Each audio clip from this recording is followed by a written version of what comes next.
Before you were born, before you had a name, a face, or even a body, you made a choice. Not here, but somewhere else.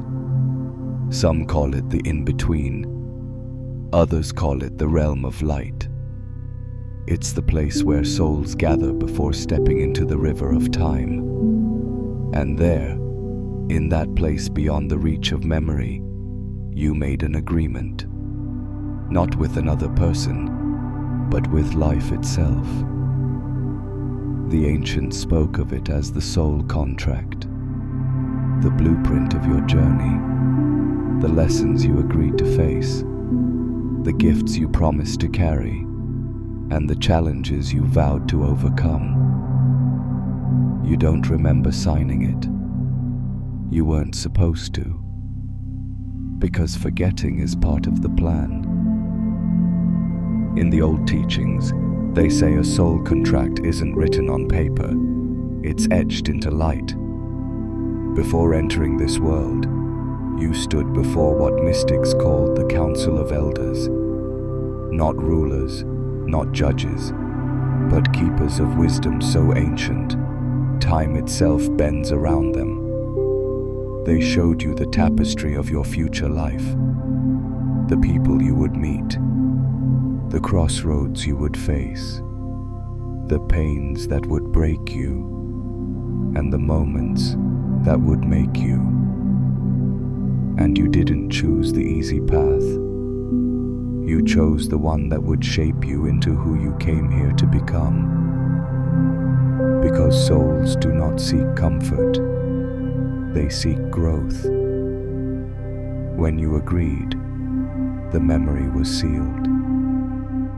You stepped into the veil of forgetting, into a body, into a family, into a world where you would believe you were only human.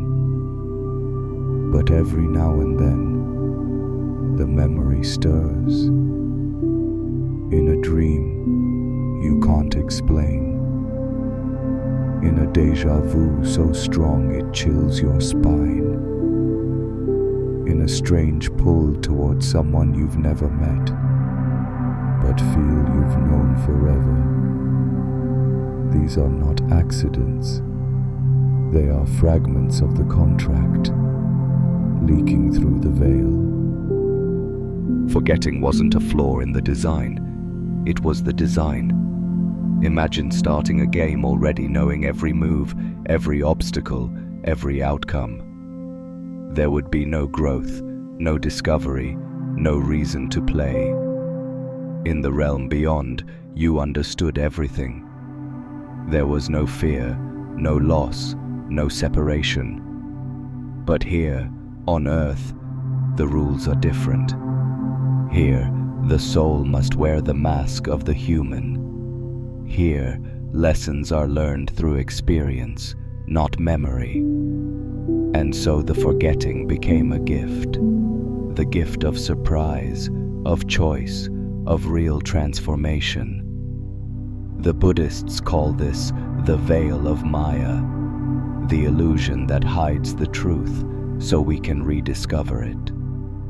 Neuroscience calls it developmental amnesia, a brain that resets the slate so the story can be written fresh. But every challenge you face, every coincidence that feels too perfect, every heartbreak that shapes your character, these are the hidden clauses of your soul contract playing out. The forgetting hides the path, but it also makes finding it the greatest adventure you will ever have. In every life, there are what the mystics call contract holders. These are souls who agreed to cross your path, not by chance, but by design. Some will awaken your potential. Some will challenge you so deeply you'll question everything you believe. And some will break you open so the light can finally enter. You might meet them in a fleeting conversation on a train, in the eyes of a stranger who feels like family, or in a lifelong relationship that shapes every part of who you are. The ancients taught that these encounters are signposts along the road. They are reminders placed there before you were born to guide you back to the truth you chose to forget. And often, the most difficult people in your life are the ones who love your soul the most, because they agreed to play the hardest roles in your story. From the soul's perspective, there are no enemies, only teachers, no mistakes, only lessons written in a language we've forgotten how to read. To remember a soul contract, you don't need to travel to sacred temples or seek out distant gurus. The keys are already hidden in your daily life, in the moments you overlook. Start with your strongest emotions. Love that feels like you've known someone forever. Pain that shakes you to your core. A pull toward a place or a dream that makes no logical sense. These are echoes, vibrations from the original agreement. When you follow them, patterns begin to reveal themselves. The same numbers repeating, the same lessons arriving in different disguises, the same themes playing out in your relationships until you finally see them. Meditation, dreams, synchronicities, these are the languages of the contract. The more you pay attention, the clearer the voice becomes. And once you start remembering, life stops feeling random. It begins to feel scripted, but in a way that you are both actor and author. Because here's the truth. Your soul didn't write the contract to trap you, it wrote it to awaken you. When the threads of your soul contract begin to reappear, the world around you doesn't suddenly change. You do. You stop asking, why is this happening to me? And start asking, why is this happening for me? Challenges become initiations. Failures become redirections. And the people who once triggered you now look like mirrors, reflecting the parts of yourself you had yet to meet. Your decisions start to feel guided, not by fear or convenience, but by a deep knowing. The same knowing that was present when you made the agreement before this life began. And in this clarity, fear begins to dissolve. You understand that no moment is wasted, no encounter is meaningless, no detour is truly off the path. Because the truth is, the contract has always been unfolding perfectly, even when it felt like chaos. This is when you start living not as a victim of life, but as a co-creator with it. With the memory of your soul contract comes something powerful and heavy: responsibility. You realize that your choices matter more than you ever imagined. Every thought, every word, every action is not just personal. It ripples through the fabric of your path, influencing the lessons and blessings yet to come. The ancients called this walking with awareness. It's living each day as if you are in constant dialogue with the unseen, because you are.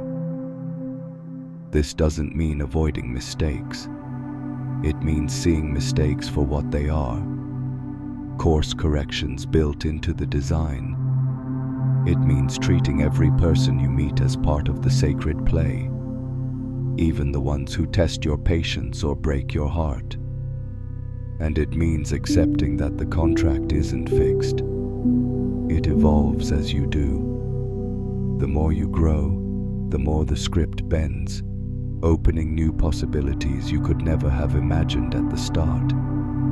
In this way, the contract is alive, and so is your role in shaping it. Working with your soul contract consciously is like stepping into the role of both traveler and mapmaker. You begin by listening, not with your ears, but with your awareness. Synchronicities, repeated patterns, even sudden obstacles. These are messages, guiding you toward alignment with the path you agreed to walk.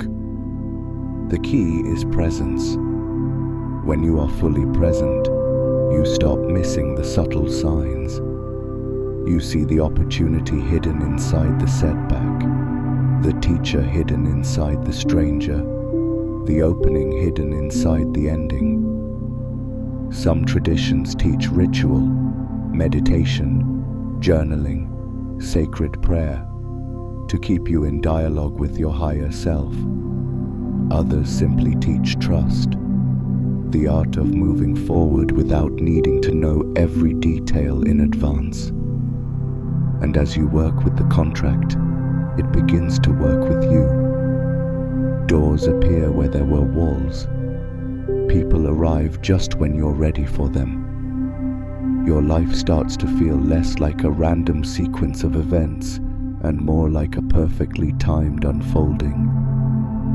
This is the point where life stops happening to you and starts happening through you. There comes a moment, and you'll know it when it arrives, when the veil feels thinner than ever before. It might happen in stillness, under a star-filled sky. It might happen in the middle of chaos, when everything you thought you needed falls away. But in that moment, you remember. Not the entire contract, but enough to feel it in your bones. You chose this. Every joy, every sorrow, every twist and turn. And instead of resisting the path, you feel an overwhelming sense of trust. Trust in yourself, in the wisdom of your soul, and in the unseen hands that have been guiding you all along. It's in this remembering that true freedom is born. Because once you know you're not just a victim of circumstance, you also know you have the power to create, to shape, to rewrite. The contract was never meant to trap you. It was meant to awaken you to who you really are. So here you are, living the very story you once chose, playing the role your soul designed. You can continue as you are, letting the contract unfold unconsciously. Or you can step fully into it, with eyes open and heart awake. The moment you choose awareness, everything changes. Life stops feeling like a series of random events and becomes a living conversation between you and the infinite. You start to see the beauty in the challenges, the purpose in the delays, and the perfection in the timing. And maybe, just maybe, you realize that remembering the contract is only the first step. The real journey is in how you live it, courageously, compassionately, and unapologetically as the soul you came here to be. Because you are not just human. You are a promise made long before your first breath, and that promise is waiting for you to keep it.